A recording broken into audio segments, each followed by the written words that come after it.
APC9 Pro with a B&T suppressor.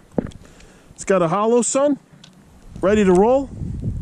Got steel plates at 50, 100, and 200.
Ejected all 30 rounds.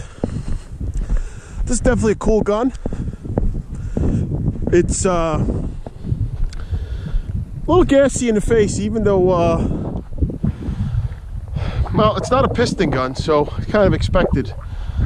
But definitely getting some gas in the face on this one. So, a lot of fun to shoot though.